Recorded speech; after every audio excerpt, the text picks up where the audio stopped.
And to say it's a great privilege to welcome an old friend here today to the Faraday Summer Course. This is Professor Owen Gingerich, who is the Senior Astronomer Emeritus at the Smithsonian Astrophysical Observatory and also Professor Emeritus of Astronomy and of the History of Science at Harvard University. And that is really quite a substantial list and will help you to realize also why Professor Gingerich has more than 500 reviewed articles and papers to his name, as you'll read about in his biography.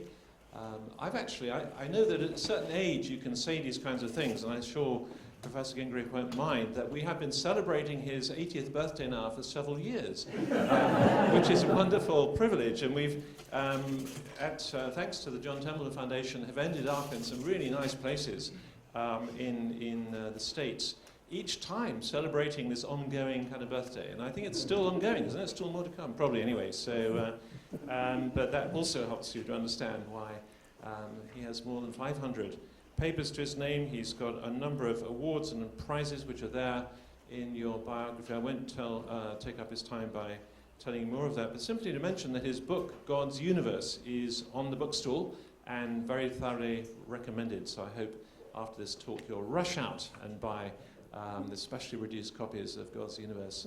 Over to you, and thank you very much for coming. Thank you very much, Dennis.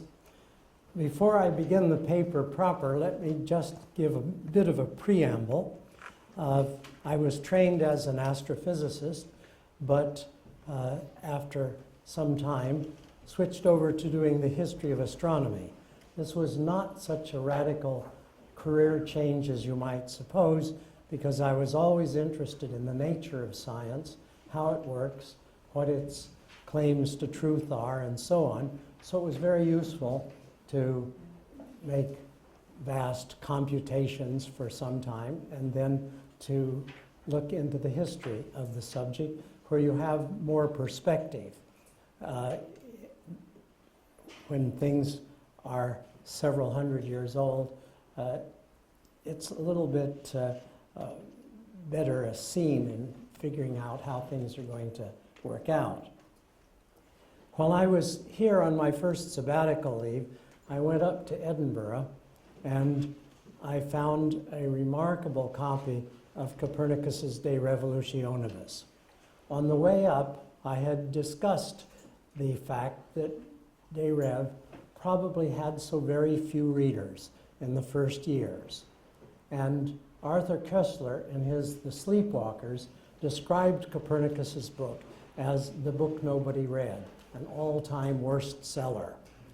And as a result of seeing that particular copy at the Royal Observatory, which was wonderfully annotated from beginning to end, it seemed very odd that if there were so few readers, the very next copy I should look at was one that obviously had readers going from the beginning, at least a reader going from the beginning to the end. So this began a chase to find out what kinds of things were written in the margins of the copies. And in the end, I worked about 30 years on it, tracing nearly 600 copies of the first or second edition, and found that indeed there were many readers, particularly anybody who was a significant astronomer in that time was sure to own a copy. There were at that time in England, I think about 6 libraries that could be considered large. That is to say, they had more than 2,000 books. And all but one of them had a copy of De Rev included in it. But Arthur Koestler was a fairly bright guy, and I wondered how he could have got it so wrong. I think he thought that heliocentrism was such an obvious idea that once it was proposed, the next day everybody should adopt it. And that if it took 150 years for educated people to, a majority of them, to accept this, it must be that nobody was reading the book. Well, that's not quite right, and that's part of the story, which I'm going to give you this afternoon, about why it took so long for Copernicus's work to be accepted. I'm going to start in midstream on this story at the time of Galileo, which is now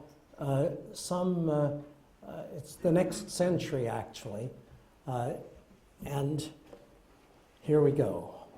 On April the 12th, Bellarmina, the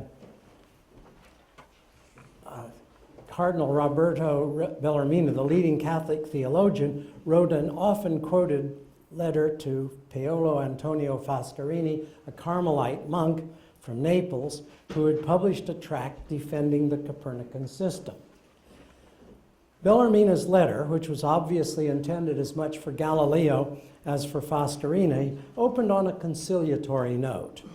Quote, "For to say that assuming the earth moves and the sun stands still saves all the appearances better than eccentrics and epicycles is to speak well.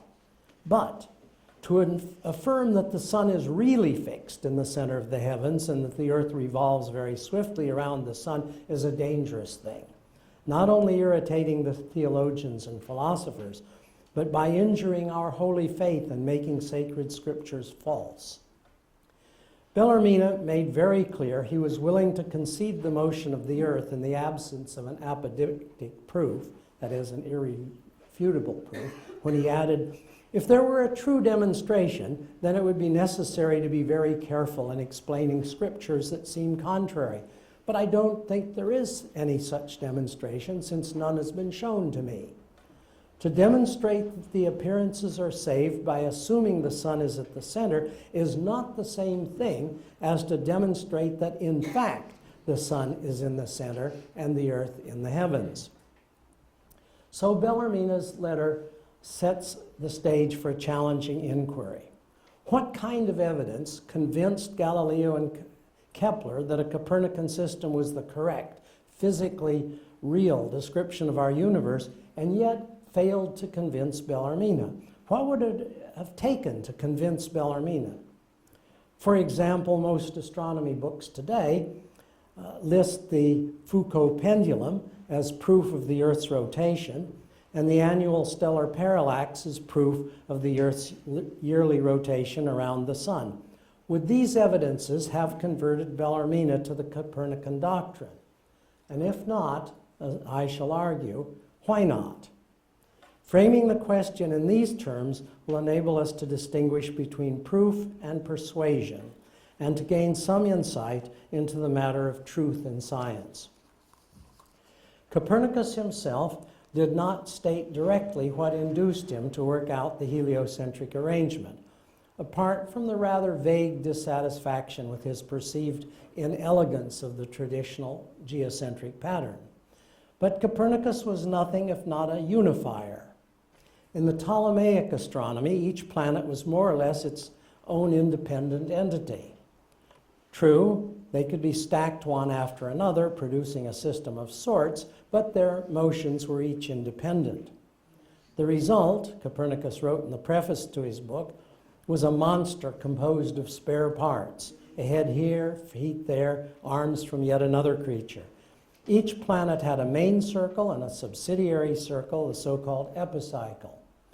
Copernicus discovered that he could eliminate one circle from each set by combining them all into a unified system. And when he did this, something almost magical happened.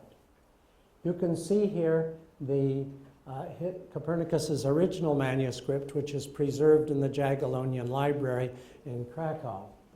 And this is rather misleading. It tricks many people into supposing that Copernicus made a huge simplification and had all the planets moving in perfect circles going around a central sun. Whereas in reality, what this shows are zones where the planet moves. For example, Mercury would be in an eccentric orbit someplace within these boundaries, just as here you have the Earth with the Moon going around in this zone, and so on. But when he arranged them this way, he found that automatically Mercury, which goes around in, as it says here, 80 days, actually 88 days, and Venus a little bit longer, and the Earth a whole year, and Mars nearly 2 years, and so on. You automatically got the planets arranged in the distance from the Sun also according to the length of their periods. And furthermore, the peculiar motion of Mars, the so-called retrograde motion, was now nicely explained by the Earth going faster, bypassing the slower planet Mars, and therefore making Mars appear to move backwards in the sky as the Earth bypassed it. This was just, in the Ptolemaic system, a peculiar fluke of the planets, but not connected in any way. It is this unified explanation that carried a great deal of weight. So that what you found was that some things were explained more rationally and more clearly when it was put into this system. It was not making the predictions of the positions of the planets any more accurate. It was basically the same mathematical structure. So there was no observational evidence that guaranteed that a heliocentric system was correct. Therefore, you had the beauty of this system versus scriptures such as Psalm 104, which said, "The Lord God laid the foundation of the earth that it not be moved forever." So that's the situation. Copernicus's monumental treatise, De Revolutionibus, was published in the year he died, 1543. And in chapter 10 of Book 1, Copernicus summed up his aesthetic vision. In no other way do we find a wonderful commensurability and a true harmonious connection between the size of the orbit and the planet's period. It was the most soaring cosmological passage in his entire book. Once this heliocentric unification was completed, the system showed these other advantages, which I have just mentioned, about the nature of the retrograde motion.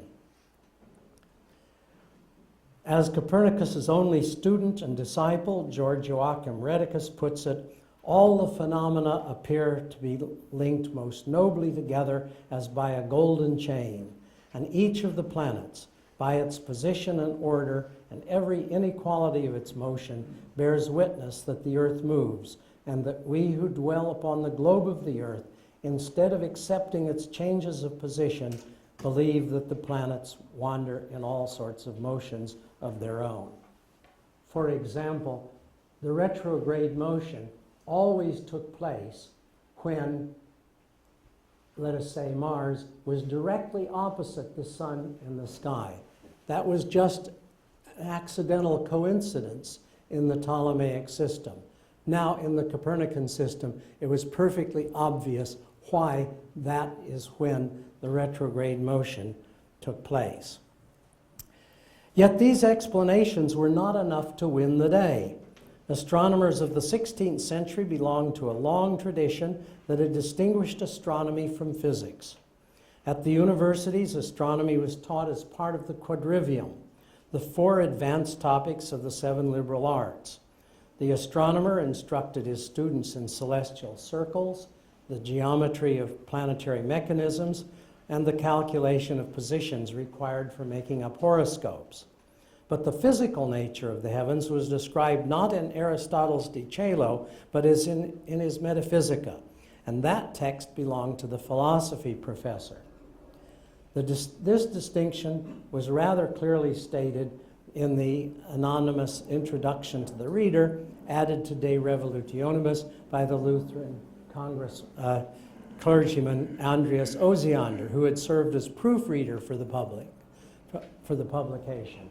And here is his to the reader on the hypotheses of this work, which appeared on the back of the title page. You may be worried that all of liberal arts will be thrown into confusion by the hypotheses in this book, he wrote. And I paraphrase it. But not to worry.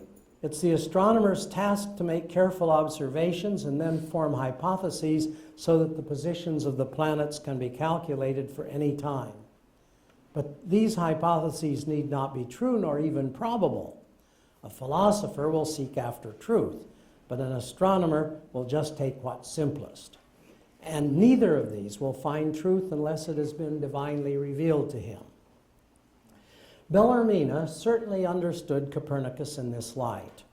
In the opening lines of his letter to Foscarini, he stated, "First, I say that it appears to me and your reverence and to Signor Galilei that they did prudently to content yourselves with speaking hypothetically, as I have always supposed Copernicus did. Osiander has been much castigated for having had the presumption to preface Copernicus's treatise in this manner, but he was preaching to the choir in what he added. The Protestants in Wittenberg endorsed the interpretation and surely would have invented it if Osiander hadn't already clearly stated it. And the Catholics likewise fell in line, as Bellarmine's opinion reveals. When Galileo was negotiating with Cosimo de' Medici for a new position in the Florentine court, he was comparatively indifferent to his salary, but he was insistent on the title, mathematician and philosopher to the Grand Duke. In other words, he wanted to be credentialed not just to make mathematical astronomical models or hypotheses, but he intended to speak authoritatively about how the universe was really constructed.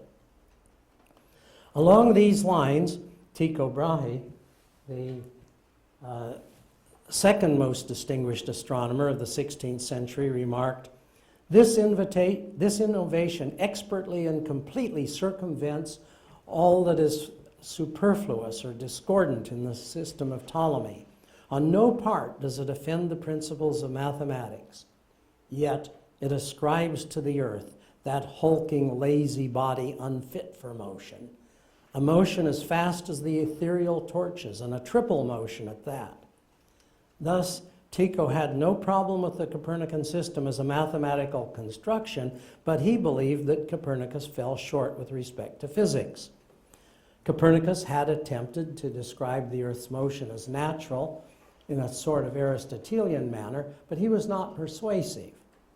It's interesting to notice that Tycho always put physics first when he criticized the Copernican doctrine, saying that it went against both physics and Holy Scripture. If the Earth was spinning at a dizzying speed, wouldn't people be spun off into space? Surely walking west would be much harder than walking east. And that's one of the arguments that was actually proposed by Johannes Schörner, one of the astronomers of the day. And if the Earth was wheeling around the sun, how could it keep the moon in tow? These consequences would require new physics, which wasn't anywhere in sight. But it was not just a problem with physics. Philosophers and churchmen surely felt threatened by a potential challenge to the traditional sacred geometry. Where would heaven and hell be found in the new picture? And there is Psalm 104, which I have just quoted to you. Surely the task of reading the evidence was confused, scientifically as well as culturally. Thus, Tycho did not endorse the Copernican system, but rather he adopted his own geoheliocentric scheme. In the Tychonic system, the Earth remained fixed in the center of the cosmos with the two great luminaries circling around it. You can see that weighing more heavily in the balance than the Copernican system, with the sun here and the various planets going around. Here in the Tychonic system, the Earth is fixed in the middle. The sun going around the Earth carries in orbit about it the other planets.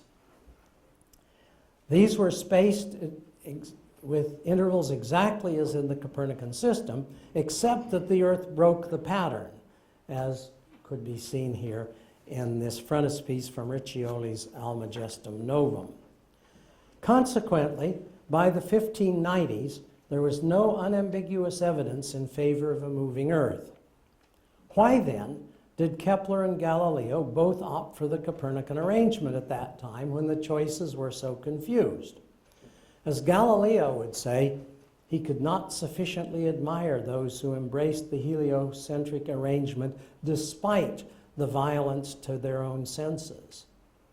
As for the advantages pointed out by Copernicus, most of these inhered equally in the Tychonic arrangement.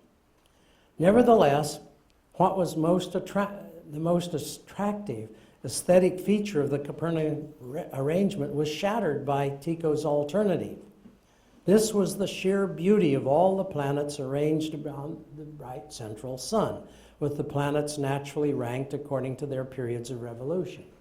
Quote, "In the center of all rests the sun," Copernicus wrote, "for in this most beautiful temple could we place this luminary in any better position from which it can light up the whole at the same time. For the sun is rightly called by some the lantern of the universe, by others the mind, and by still others the ruler. So the sun, sitting as upon a royal throne, governs the family of planets that wheel around it." In placing his paean to the sun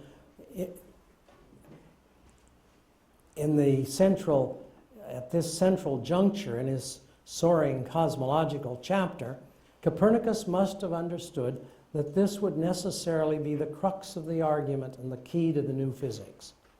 Traditionally, the driving power for the planets had come from the outside, the prime mover that spun the entire system in its swift daily motion. It was all tied in a very neat package with Aristotle's remark that it was the love of God that kept the prime mover spinning, so that from the beginning, the arrangement of the heavens had theological overtones. Now, to anyone who thought in deeply physical terms, as both Kepler and Galileo did, an alternative source of motion would be required for the Copernican system, because the stars in the outermost sphere were in that system fixed. Somehow the sun had to offer the motive power, and Copernicus had hinted at it in his statement that the sun, sitting upon a royal throne, governs the family of planets circling around it. In this regard, the Tychonic system was a very mixed bag. For Tycho, the stars still wheeled around a centrally fixed Earth each day, but how would the sun in turn control the planets? As a unified physical system, it didn't quite make it. In other words, it was simply not persuasive. Neither Kepler nor Galileo tells us precisely why he became a Copernican. Kepler, who is seen there from the frontispiece to his Rudolphine tables, always justified his choice in terms of the Holy Trinity, which to a modern scientist looks like Kepler at his nuttiest. Actually, it was an extremely pivotal concept for the theologically trained Kepler, exactly what he is all about and central to our understanding of his motivations. So if you are Kepler, the Copernican astrophysicist, you must ask, where does the power come from to keep the planets moving? Since in the Copernican system, the outermost starry frame is fixed, and the closer the planets are to the sun, the faster their periods of revolution are, the source of motion should be at the center. Thus, the sun must be causing planets to wheel about in the sky. Hence, it seems a perfectly natural thing for Kepler to adopt the Aristotelian concept, the source of motion coming from God, to identify metaphorically the sun at the middle as God bringing the action in the Copernican system. Hence, Kepler identified the sun with God the Father, the outer shell of fixed stars with the sun, S-O-N, and the intervening space with the Holy Spirit. This Trinitarian image of the solar system must have been among the strongest reasons for Kepler accepting a sun-centered cosmos. It was Kepler who first glimpsed the new physics when he discovered not only that Mars moved in an orbit with the Sun at one focus of the ellipse, the focal point is far more important than the elliptical shape itself, and also that the Earth in its orbit had the property of speeding up when it was closer to the Sun. I hasten to point out that this momentous physical discovery concerning the variable speed of the Earth's motion was not present in De Revolutionibus. It had to be teased out through Kepler's insight into the nature of the problem. These discoveries were made by 1605, though the publication of Kepler's Astronomia Nova was delayed until 1609. It was then that Galileo turned his optical tube, not yet named the telescope, to the heavens. This is a manuscript from Galileo's logbook, beginning with the 7th of January in 1610. Here is Jupiter with the three little stars in a straight line beside it.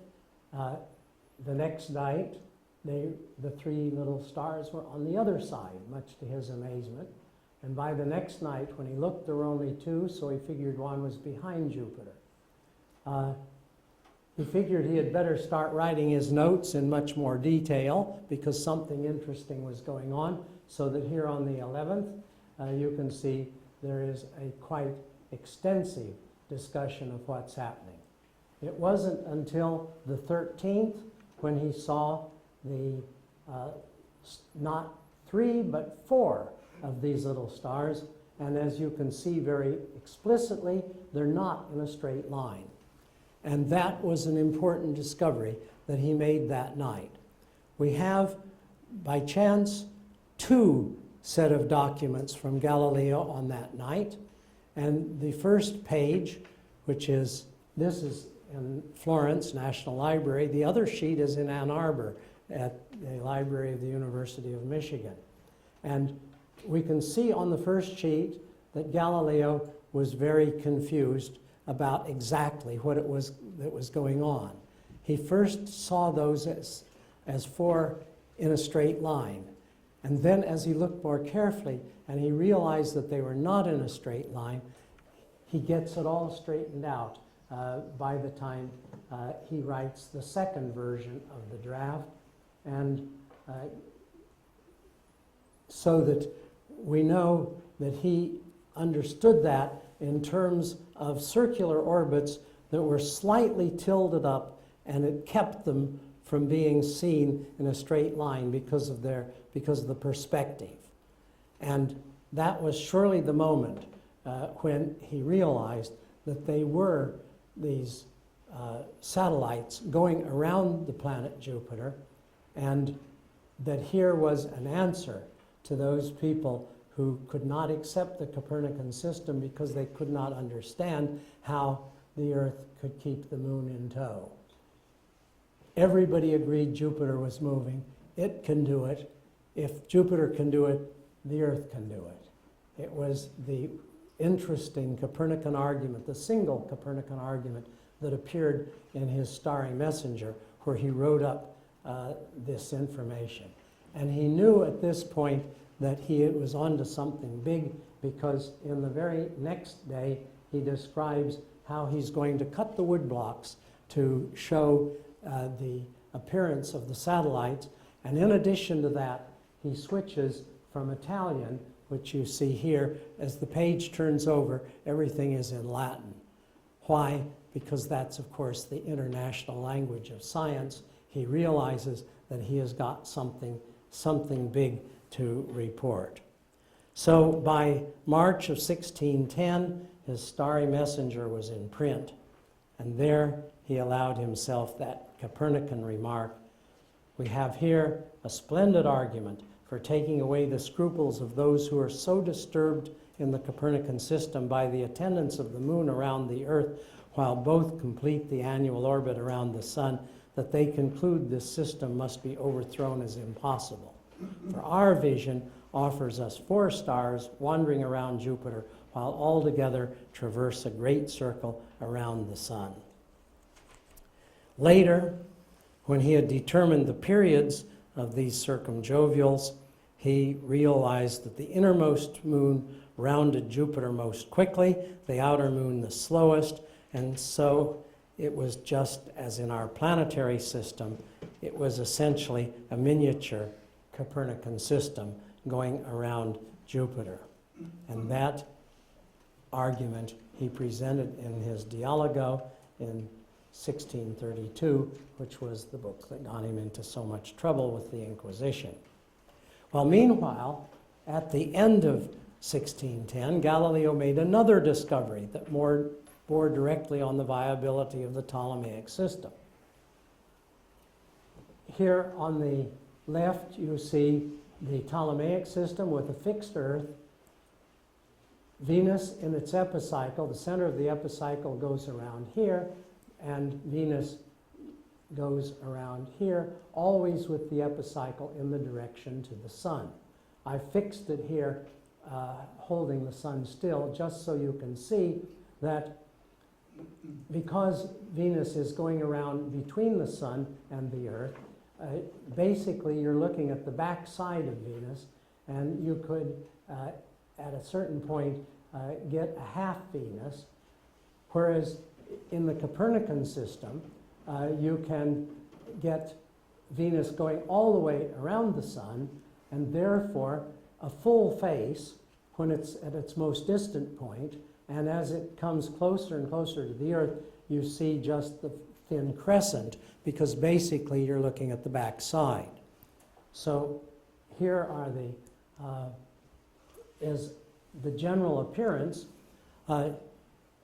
Galileo did not observe Venus when he was doing the moon and Jupiter, because he loved his sleep, and the whole idea of getting up before dawn was just, not part of his ethos. So Venus was in the morning sky, and it took until sort of the beginning of August for Venus to move into the evening sky, and so he took a look, and there wasn't much to see. This is the same apparent size of Jupiter in his telescope, and Venus was just this fuzzy little ball. But then, around the beginning of December, one of his young proteges, Castelli, said, you ought to look at Venus because it might be different in a Copernican system compared to a Ptolemaic system. And Galileo, who probably had been looking occasionally at Venus, realized that something interesting was in fact going on, and it went into this crescent phase, which showed Galileo that in fact Venus was going around the sun. He informed Kepler of the phases of Venus, and Kepler promptly published the news. And Galileo himself published his discovery at the end of his book on the sunspots in 1613. The Ptolemaic system was thus destined for the scrap heap, and that was the situation when Bellarmine wrote his letter to Foscarini. Recall what Bellarmine said: to demonstrate the appearances are saved by assuming that the sun is at the center is not the same thing as to demonstrate that in fact the sun is in the center and the earth in the heavens. In other words, the Copernican system very nicely explained the appearances, the phases of Venus, but this did not guarantee that the sun was fixed in the center. Why not? Because Tycho's geoheliocentric arrangement also had Venus going around the sun, albeit a mobile sun, and therefore the Tychonic system explained the Cytherean phases equally well. Now earlier I asked the question, what would it have taken to persuade Bellarmine that the Earth moved? Suppose that the Foucault pendulum had been set in motion with its shifting orientation of the swing. What would Bellarmine have made of that? Well, why not suppose that the influences of the whirling stars caused the plane of oscillation to force the pendulum to rotate? This is not a frivolous way out, because that's the general relativistic explanation. And what if annual stellar parallax had been found? That is to say, we think of it as the Earth going around the sun, looking at distant stars, the closer ones, from two different vantage points. The star should be moving back and forth slightly with respect to the fainter and more distant stars in what we call annual parallax. And what if that had been found? Well, why not let each star have its own tiny epicycle, cycling around once a year? I think such an explanation would have occurred naturally to Bellarmina. You may immediately think of Occam's razor, that the simpler explanation would surely prevail. But remember that Occam's razor is not a law of physics. It is an element of rhetoric in the toolkit of persuasion. In the absence of new physics, a myriad epicycles might not have been an obstacle to keeping the Earth safely fixed. And in the absence of an observed stellar parallax, the absence of it, nobody had managed to find actually a parallax, it worked seriously against the acceptance of the Copernican system throughout the 17th century. Copernicus himself recognized the problem, and he addressed it in the final sentences of his cosmological chapter. The parallax was not seen, he said, because the stars were so far away. So vast, without any question, is the divine handiwork of the Almighty Creator. When, in 1616, Copernicus's book was placed on the index of prohibited books until corrected, one of the corrections ultimately made was to excise that sentence. So there you see a censored copy of De Rev with that sentence, that so vast without any question is the divine handiwork of the Almighty Creator, has been quite thoroughly zapped. The next chapter is entitled On the Explication of the Threefold Motion of the Earth, and it's changed to read, you can barely make it out there, on the hypothesis of the threefold motion of the Earth and its explication. The censors didn't think that the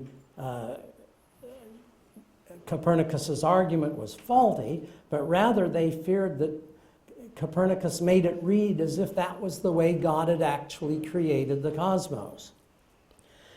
In 1674, Robert Hooke summarized the state of play of the arguments. The problem of the Earth's mobility, he wrote, hath much exercised the wits of our best modern astronomers and philosophers, amongst which, notwithstanding, there hath not been one who hath found out a certain manifestation either of one or the other doctrine. Thus, he suggested, people let their prejudices reign. Some, quote, have been instructed in the Ptolemaic or Tychonic system, and by the authority of their tutors, overawed into a belief, if not a veneration thereof. Whence, for the most part, such persons will not endure to hear arguments against it, and if they do, 'tis only to find answers to confute them. Hooke then confirms what I have been arguing, namely, that the best and most persuasive reason for adopting the Copernican system up through his time was that the proportion and harmony of the world.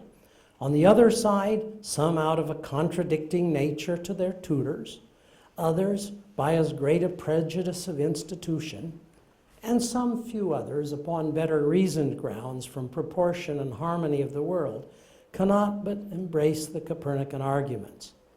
But, Hooke allows, what way of demonstration have we that the frame and constitution of the world is so harmonious according to our notion of its harmony, as we suppose?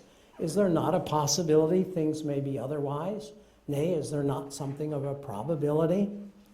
May not the sun move as Tycho supposes, and that the planets make their revolutions about it while the Earth stands still, and by its magnetism attracts the sun and keeps him moving about it. There is needed, Hooke declares, an experimentum crucis to decide between Copernicus and the Tychonic systems. And this he proposed to do with a careful measurement of the annual stellar parallax.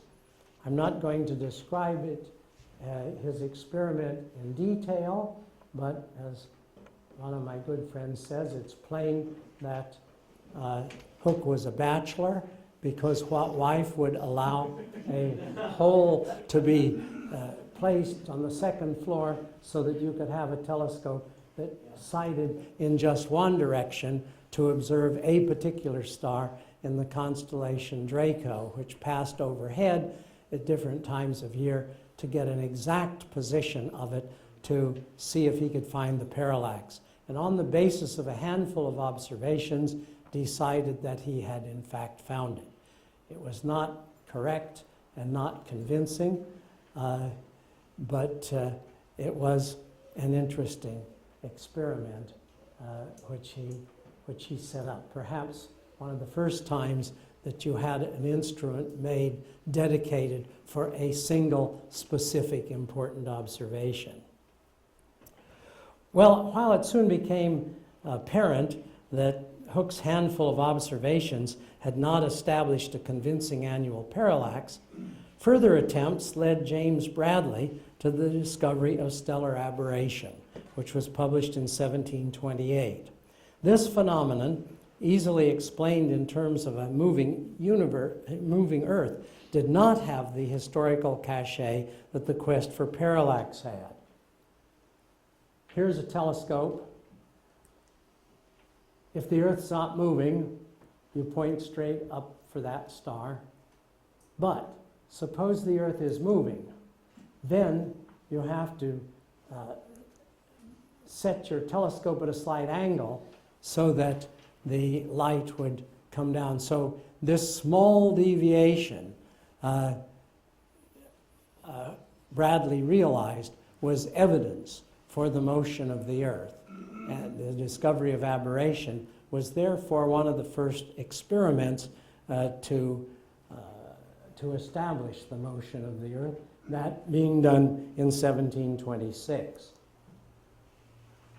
There was another possible argument, this time for the spinning of the Earth, because Newton had proposed that if it were spinning around, it would be oblate. This is a caricature, but it gives you the idea.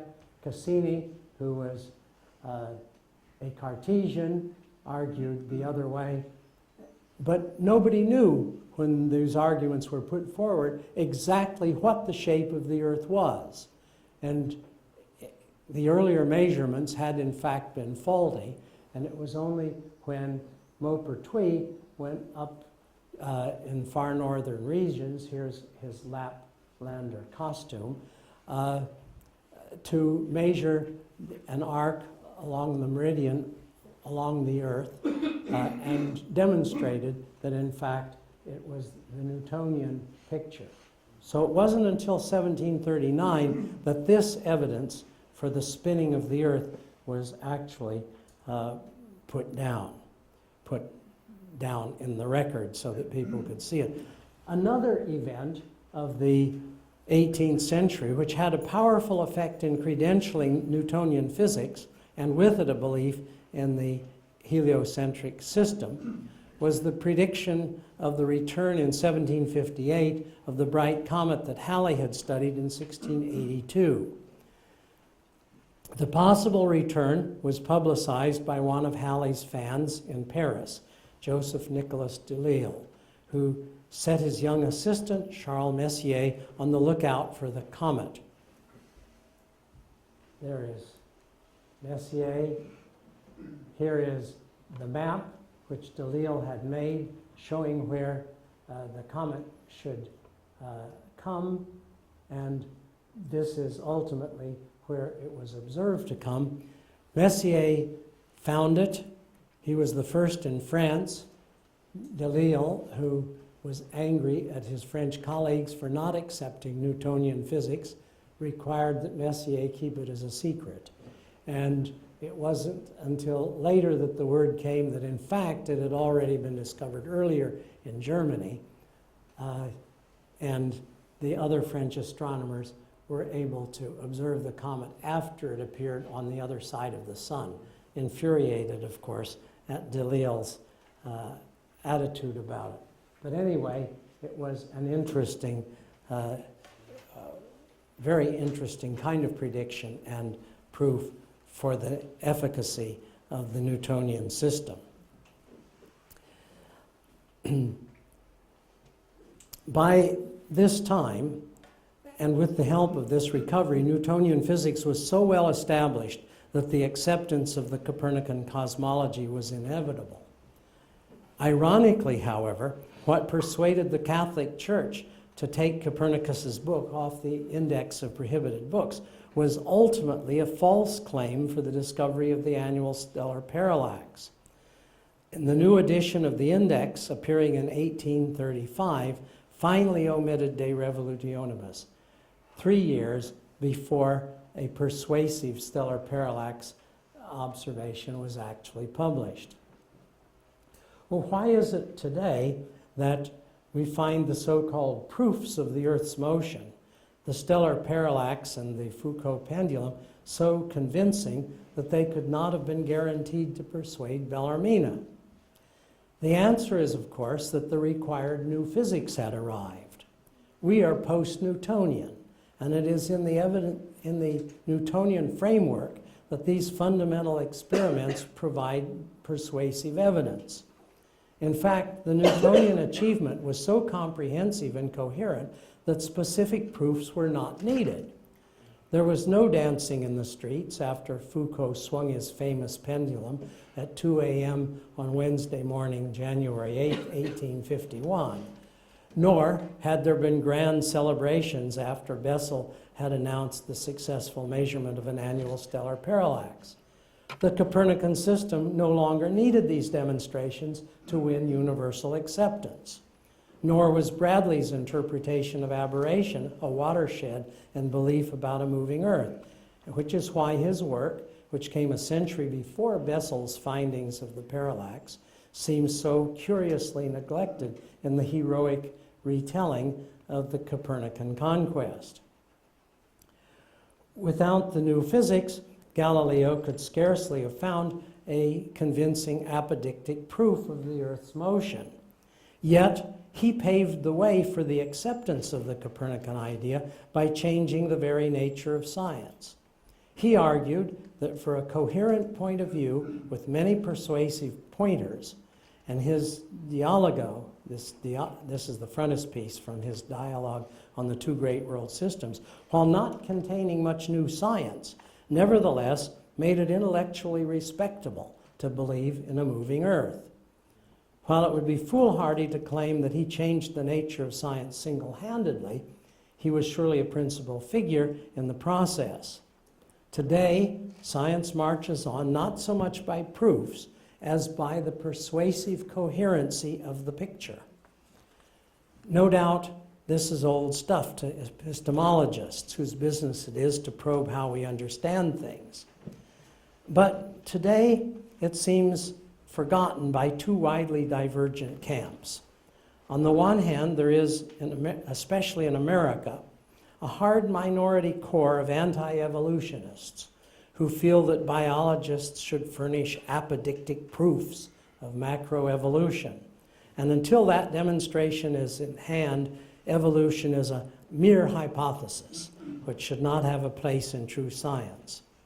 They fail to understand that evolution offers biologists and paleontologists a coherent framework of understanding that links many wide-ranging elements, that it is persuasive, and that any critique of evolution will fall on stony ground unless it provides a more satisfactory explanation than evolution already does.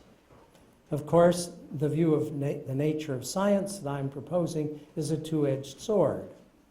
There are many informed people who passionately believe that a coherent framework of understanding includes the notion of intelligent design. That is, a hit-and-miss pattern of mutations by itself is insufficient to explain the extraordinarily pervasive complexity of the biological world. Let me give you a simple example of this dichotomy. I've brought along an apple from lunch, and I'm about to let it drop. Now, how can I understand what is about to happen? I can argue that God, the sustainer of the universe, is recreating the world every moment, and that in each successive recreation, the apple will be slightly closer to the floor. Or I can use Newtonian physics and calculate how long it will take for the apple to reach the floor and its velocity when it smashes onto the carpet. The calculation can be very useful, but it will not explain why the apple went down. As Newton said himself in the General Scholium, added at the end of the second edition of his Principia, quote, "This most elegant system of the sun and planets and comets could not have arisen without the design and dominion of an intelligent and powerful being." And then a few paragraphs later, "I have not yet been able to deduce from phenomena the reason for these properties of gravity, and I do not feign hypotheses." In other words, Newton could accept both views of gravity, as God's action and as a measurable predictive phenomenon. The latter view can guide a spacecraft to Saturn, and the first view cannot. Likewise, the stochastic view of evolution may help understand the seemingly capricious ordering of genes on the human chromosomes, whereas the intelligent design hypothesis, which just might be true, has yet to make any brilliant predictions. But I stated that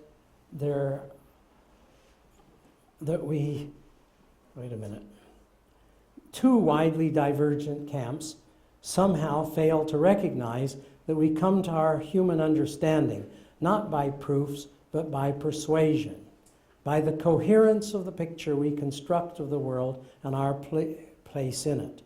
The other camp is inhabited by hardcore scientists who've adopted scientism as their worldview, those who believe that the world of understanding runs by proofs and who dare those of us who are theists to prove that an intelligent and powerful being exists, with design and dominion as its brief.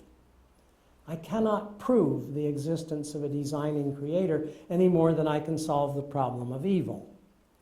I'm simply persuaded that an intentionally created universe, with one of its likely purposes, the emergence of conscience and self-contemplative intelligence, makes sense to me, is satisfyingly coherent, and is persuasive.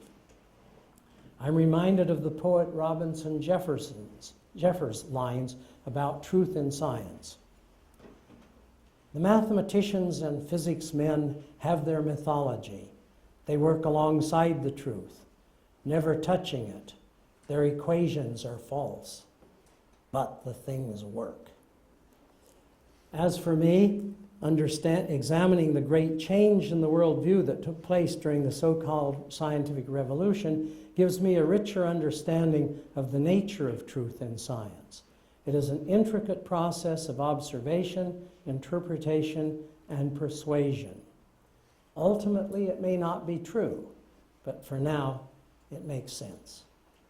Thank you.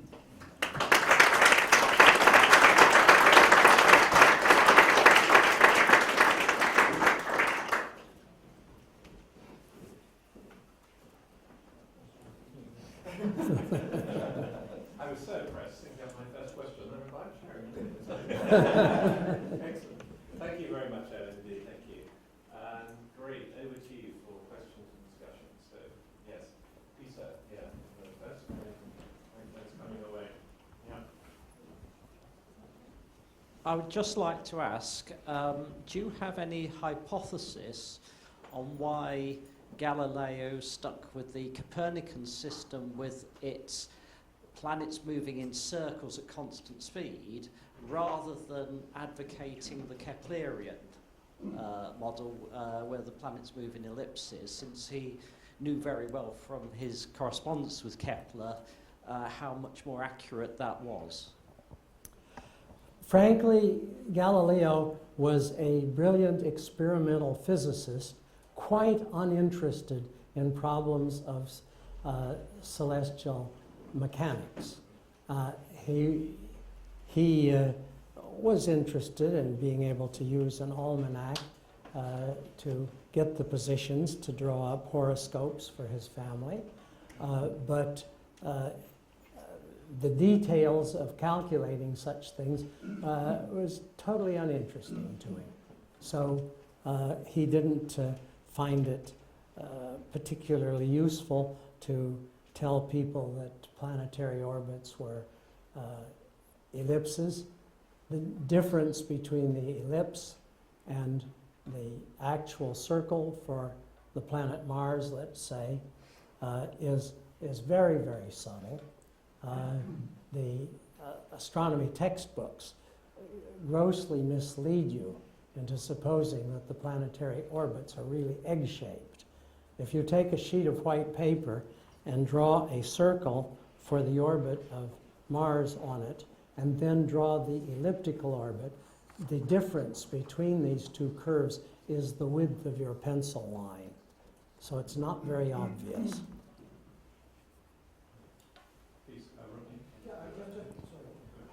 Just a comment on that. Am I right in thinking that Einstein criticized Galileo for not acknowledging Kepler? There's something in the deep recesses of my mind about that. I can't say yes or no about that. I think there's a wonderful letter, isn't there, from Kepler, having received the Starry Messenger, thanking Galileo for this most amazing book. It's one of the most effusive thank you letters I've ever read in the history of science. Clearly he was incredibly impressed, wasn't he? In general, Galileo did not write to Kepler. Galileo was a Catholic in a staunchly Catholic country. Kepler was a Lutheran. It was probably dangerous to have a big correspondence. But Galileo was very heartened by that letter from Kepler. He said, you were the first, and for a while the only one who fully accepted my results. And it was interesting because Kepler did not have a telescope at that time to make a physical confirmation of them, but they just seemed so right in Kepler's mind that he praised what Galileo had done. And that was very important for Galileo's status at the Medicean court. This question right at the back there.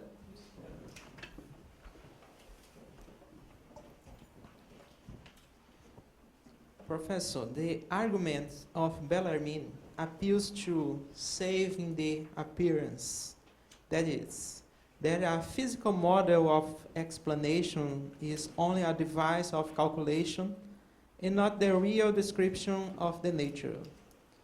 And so, what's the historical origin of this concept of the saving the appearance? The saving of the appearances is a term that has come down already from antiquity and is the standard view of what an astronomer would be doing, playing around with the geometry to match the appearances of the planets or the stars, but without any claim that that was the physical reality. And it was only when the physics and the geometry began to be merged, for example, in the work of Kepler, that it became possible to say, no, we're looking for a physically real system that is coherent and predicts the planets. For example, in Ptolemy, you had one set of circles to describe the motion of the planets as they go around the sky near the ecliptic. A totally different theory to predict how much they deviated north or south of the ecliptic. This was the same thing was true with Copernicus. Kepler felt that if you're describing a real motion of the planet, the same theory must predict both the longitudes and the latitudes. And he was the first person to insist on that. So this is why, in part, why Kepler is such an important figure in the evolution of how we understand the natural world. Yes.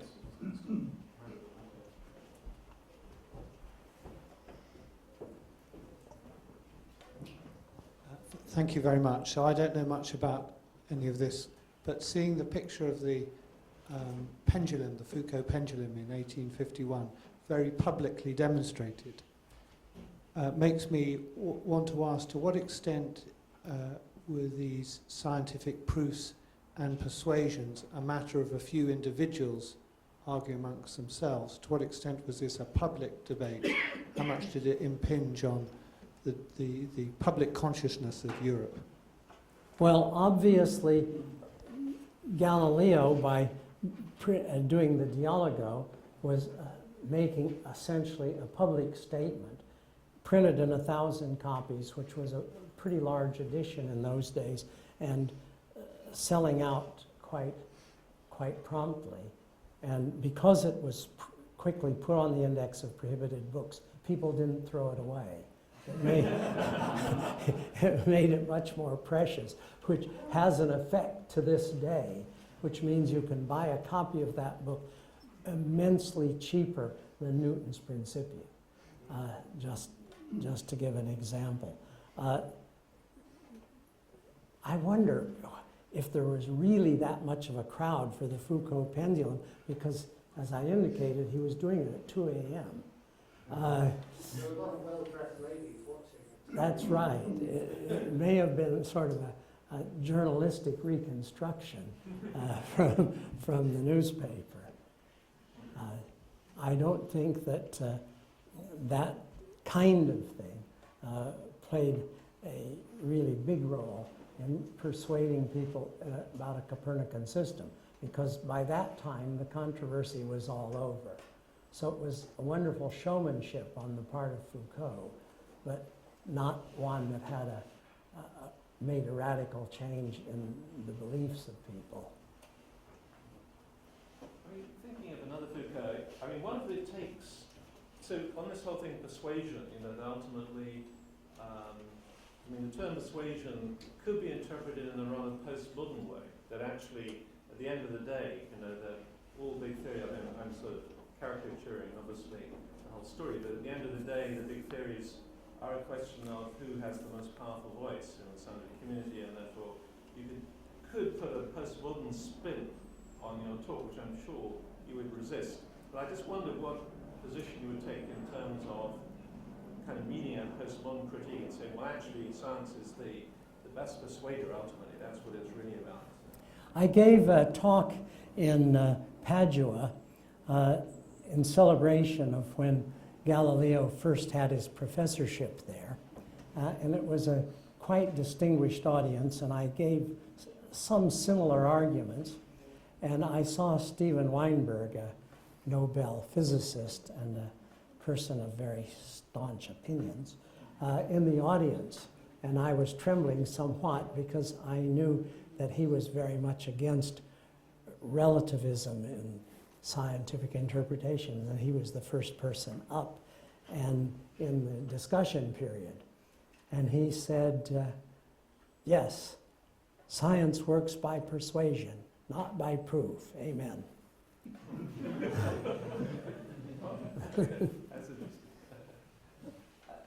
And also, it's sort of, partly it is a sort of example of persuasion through evidence, but I was wondering if you could tell, not everyone will have heard your great story about, which brings biology and DNA into the story, so therefore it's sort of very interdisciplinary, of how Copernicus's bones were identified as being truly belonging to Copernicus. It would be great, I think, for people to hear that story. So, Copernicus was not ordained as a priest, but he was a churchman and one of the, essentially, the governing council of the cathedral and the largest diocese in Poland, in northern Poland. So he was probably the most illustrious staff member ever at Frauenburg, or what is now the Frombork Cathedral. And the bishop there felt that this was really very sad that here their most famous staff member, one might say, was not commemorated in any way in the cathedral, and decided that they should really locate Copernicus's grave and put up a proper monument. So it was unmarked, but it was believed that he was probably buried near the altar that he had charge of. And the archival records showed that through his entire life it was always that same altar. It's a wonderful brick Gothic cathedral with columns down each side of the apse, and an altar by each of the 8 columns on each side. So there were 16 canons and 16 altars. The bishop contacted one of the leading archaeologists of Poland, said, "We'd like you to come and search for Copernicus's grave." And he said, "Are you kidding? There must be more than 100 burials under the floor of your cathedral." And the bishop said, no, we think there's evidence that he would probably have been buried by this particular altar. So that in 2 seasons of excavation, they turned up something in the order of a dozen graves, sort of stacked randomly, some on top of each other and so on. And in the very lowest of the graves, there were sort of scattered bones, not a complete skeleton, but clearly of a 60-year-old or so male. Copernicus was 70 when he died. And some of the other coffins and so on were identified with markers, but not this group of bones, but it was the leading case for being the bones of Copernicus. And so it was announced that what they did was they took the cranium, the mandible was missing, sent it to the police forensics division in Warsaw to get a facial reconstruction made. Now that's not so easy to do when you don't have the nasal bones or the mandible. But they came up with a representation that, sort of looked like it could have been Copernicus from the known portrait of him.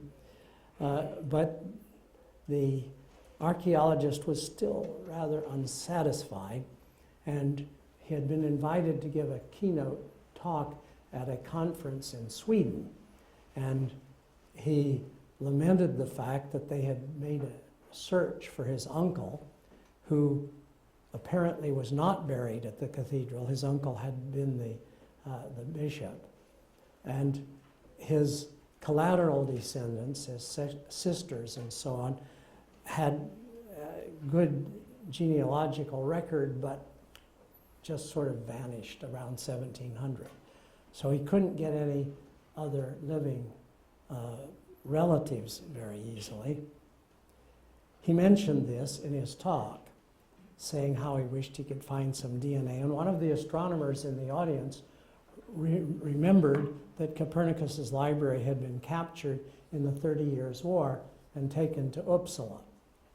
And so they looked in the books, and one that Copernicus had annotated had 9 hairs in the gutters of the book, of which 4 were good enough to do DNA amplification on. 2 of them matched each other, and one of them, and they matched the DNA from one of the teeth in the cranium. So they were sure they had Copernicus. So with great celebration, I can say that I have been able to attend the funeral of Nicholas Copernicus. So when that happened, I got a marvelous email from Francis Collins, who, as you know, is the person who finished the Human Genome Project, saying, Isn't DNA wonderful? And isn't history wonderful? I mean, that great romance, you know, all those little sequence of events to lead to that conclusion. That's fantastic. Question at the back. Yes. Yeah. Right. Oh, wait for the mic. So I was wondering if you could comment on the current status, if you know it, of the Society for Biblical Astronomy, the geocentricity advocates. I mean, it's relevant to your basic theme of the shift from proof to persuasion. And probably a lot of people don't know that. I don't know if they've kept up, but people attempted in the aftermath of accumulating proof to kind of add epicycles, as it were, to the geocentric model in order to save the phenomena. Are they still able to do that right up to this day with ever more complicated models? Well, I can't comment very knowledgeably on that, but there is in this room somebody sitting in the front row who's written a major article on the modern geocentrists and so on. Over to you, Ted. Actually, I'll tell you what I'll Wait, do. let's just have a Yeah, I do have my laptop here with my lectures on these things. I've also got Owen's slide for a seminar he did for me at a thing at Calvin a couple years ago that shows the Kepler, the ellipse circle thing in a nice way that he drew. Right. So if you don't have that with you, if we start my session 5 minutes early, I can show a couple of extra slides on these topics that might be amusing and interesting. Okay. Okay. I suggest putting it at the end of your talk. Yeah. That's awesome. Yeah, mine's going to go 60 minutes solid. 62 minutes. Yeah, so, okay. We can jump at the end if you want. Okay. Great. Okay. And then please, another question you'd like to say. I guess I could say that there are active geocentrists, and you can find out more about them. They do attempt to be responsive to evidence. It's not just that they're repudiating. I mean, that was what I was curious about. Do they continue to try to be responsive to evidence to incorporate it into... When I was giving earlier lectures for the American Scientific Affiliation, I received a flyer offering a $5,000 reward for anyone who could prove the motion of the Earth. And it said, you can use the following things in your attempt. And he mentions the Foucault pendulum and any number of other standard proofs. I thought this was some graduate students just kidding someplace, but it turns out that it was a guy who was perfectly serious about this. And I was on the phone with him one day, and I said, well, of course, you can always retreat to general relativity, saying that relativity, he said. I don't want anything to do with that. I'll show you that flyer later today. I have that also a digital copy of that one too. Great. There's a question back here. So it is often said that the church opposed heliocentrism because it deprived humans of their special importance. But according to the worldview then, hell was in the center and heaven was at the edge. So if the earth was removed from the center, then humans would come closer to heaven and become more important. Do you have any comment on that? There is a good evaluation of the literature of the day, suggesting that the earth was not an exalted place, but pretty much the sewage dump of the cosmos, particularly with hell down inside the middle of it, that moving the earth to a different position was not downgrading mankind. This is a relatively recent sort of invention. But it was, at the same time, essentially moving heaven, the habitat of God and the angels, to a vastly larger distance. So the worldview that people held at that time was crumbling as a result of this new system. So that there was a great cultural investment in a kind of sacred geography that included a position for for heaven and so on. And it was the real reason that it was taking so long was not getting these scientific proofs in order, but coming to terms with a sort of medieval view of how the earth and heaven was constructed.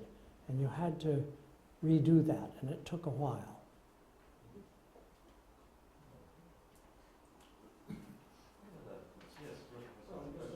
Point of information. Having just come back from St. Petersburg, and Natalia there is a museum, well, a church, the Church of St. Isaac Cathedral, thank you, which was turned into an atheist museum during the Soviet era, in which they hung a Foucault pendulum. The earth rotates, ergo atheism. Any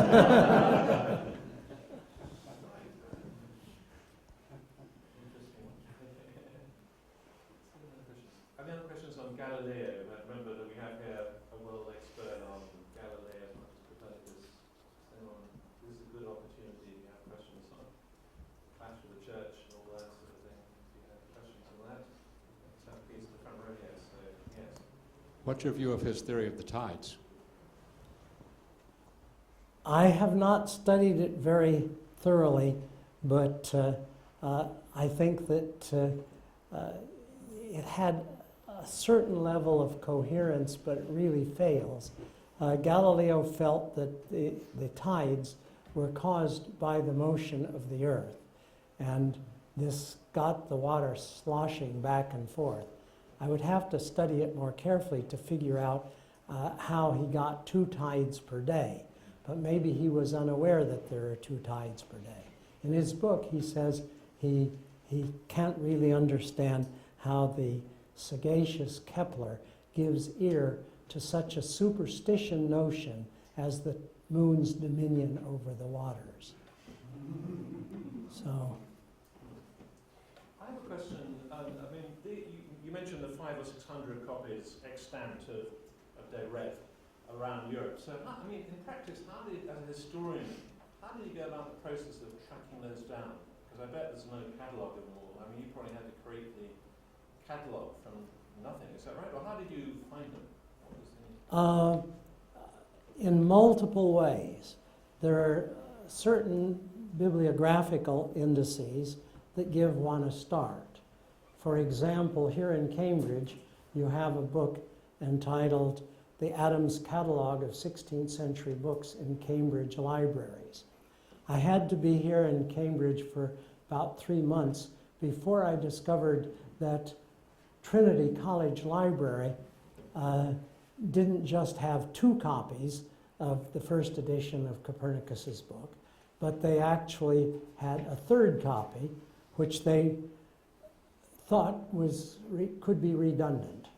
But it was put aside, but then they were reluctant to put it up for auction because they knew it would fetch a sufficiently high price that it would be reported in the London Times, and people would begin to think that Trinity, which is the wealthiest college in Cambridge, already had too much money and it was selling its heritage, and then it would reflect badly on future donations.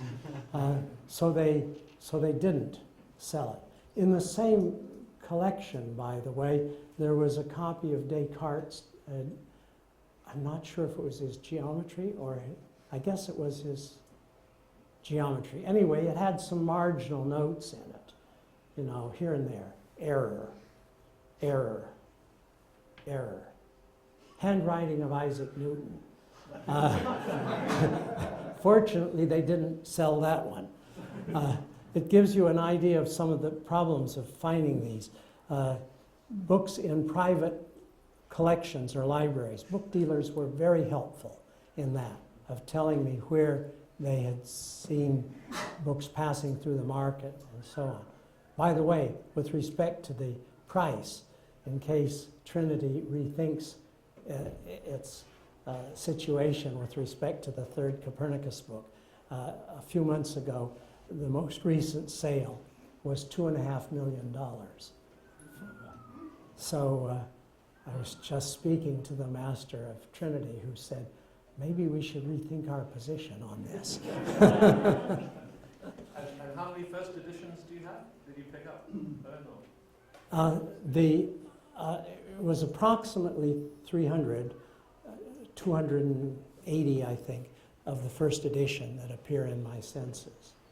Of course, I had to write letters to lots of libraries looking at how there is the World of Learning as an important reference book. I think it's now only online, but it would indicate how old libraries were and how many old books they had. And this was a good indicator of places that might very likely have a copy of the book. Somebody told me about a library in Switzerland, I think in Solothurn, which had a very old library. They said, that's a good place where they probably will have a copy. So I wrote a letter and they said, sorry, we don't have it. 6 months later, I got another letter from them. By the way, we just found a copy in the uncatalogued part of our library. I was so pleased that they remembered that I had made the inquiry about it. But since publishing the census, which lists 600 copies, I've now found 40 more copies of the second edition, because electronic cataloging has now becoming so much more important, and you can track copies. Also, in an appendix in my memoir about chasing these copies, called The Book Nobody Read, there is a list of where the copies are found. And lots of people all over the world have contacted me saying, by the way, you missed the one in our town. So. Also, second-hand bookshops in Cambridge are very good for these. I mean, somebody found a first edition of Principia in a second-hand bookshop in Cambridge. Who was that? Some famous example anyway. I don't remember. So it's worth shopping around a bit. 2.5 million. That would pay your person. That would pay the whole course, you know. We've talked about Galileo's conflict with the Catholic Church. I was just curious whether you could say something about how the Protestant churches in Europe at the time received his work, and whether there was any reaction. I mean, clearly the Catholic Church, there was a reaction. What about the other churches around Europe at the time? Of course, the second edition of his Dialogo was translated into Latin and published under Protestant circumstances, as well as his discourse on the two new sciences.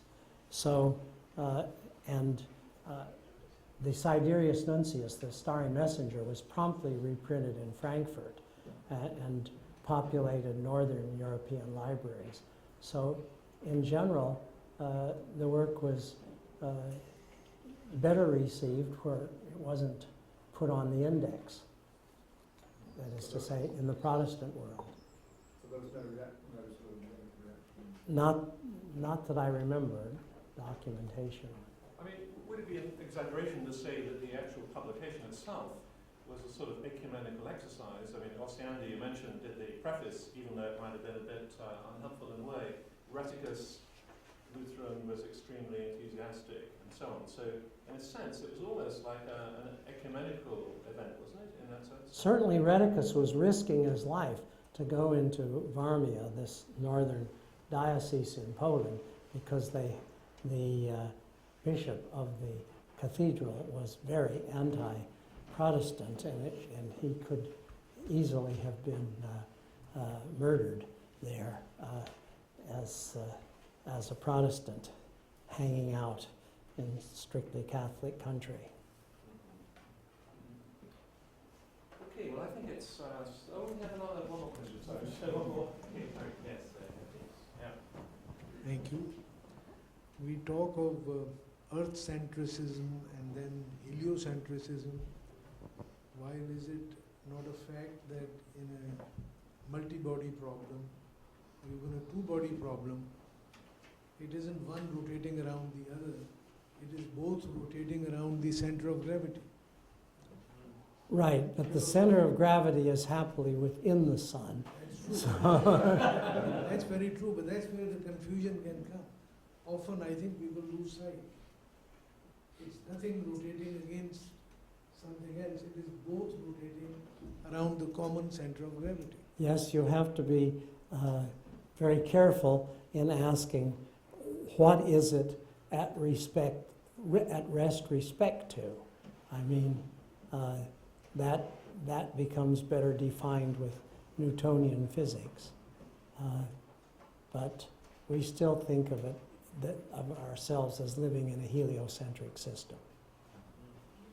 Good. Well, I'm sure you've got loads more questions, and I'm sure you have plenty of questions also from metaphysics, metaphysical questions.